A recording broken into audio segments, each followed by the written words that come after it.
Okay, great. I'm going to talk about how photoluminescence can be used to help in perovskite and tandem solar panel manufacturing. And thanks to the US Department of Energy for their R&D support.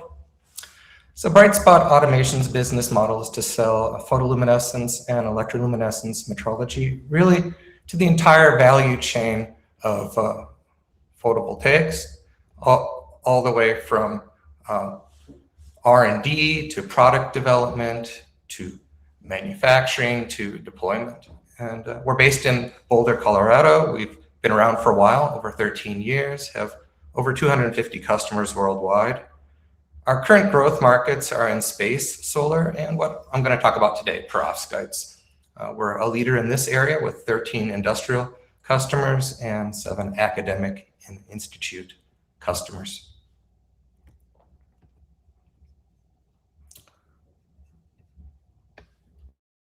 Sorry, I lost my control.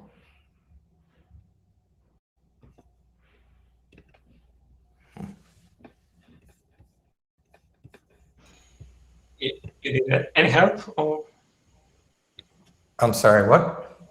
I say if you need any help with the presentation. Oh, okay. There, for some reason, it's working now. Okay.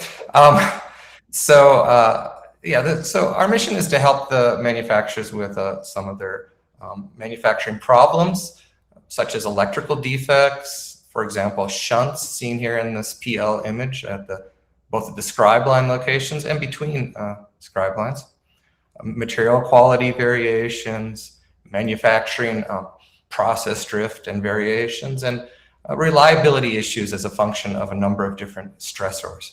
So what we offer is a non-contact way to see these problems that you really can't see by eye, and our optical metrology can see these problems. So a little background on photoluminescence, or PL. It's this non-contact method where you shine light onto the solar panel or solar cells with a higher energy than the band gap of the semiconductor, create electron hole pairs, and then they recombine and give off light that can be imaged by our camera. And wherever there's spatial variations in that image, there's some problems. And so if you take a typical process flow, you can, up to the point where you deposit the metal electrode, you really can't contact it to inject current to perform the more common electroluminescence techniques. So that's where photoluminescence really shines. It's this non-contact way that we can look at partially processed solar panels. And even after that point where you could do EL, you may find that you still want to do PL, either because it's faster or easier or gives you some complementary information. And we can, with our tools, we can test in any orientation you may have on your production line. Showing here our cell spot tool, which can test up to 36 centimeter image size, both in sunny side up orientation and to the side.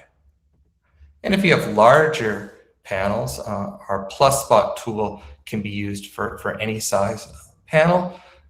Here, this particular model shown was installed at perovskite solar panel manufacturer, both after the perovskite deposition step and after the electron transport layer step. It has excellent uniformity, as we show here, and also excellent stability both during a test and from test to test due to feedback control. We can customize this for any size.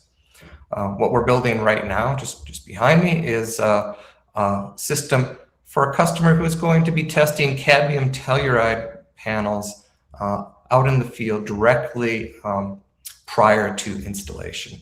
And this can do panels over 2 meters in length. If you have some panels or partially processed panels you're interested in seeing what we can do with this tool, please send them to us over the next month. Here's a few images. This one's part of a cadmium telluride panel with our previous 120 centimeter tool.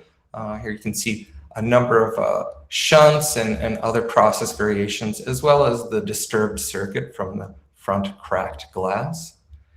Here's a 6 panel that's undergone partial shading induced damage, and you can see there's a lot of very heavy shunts in this image.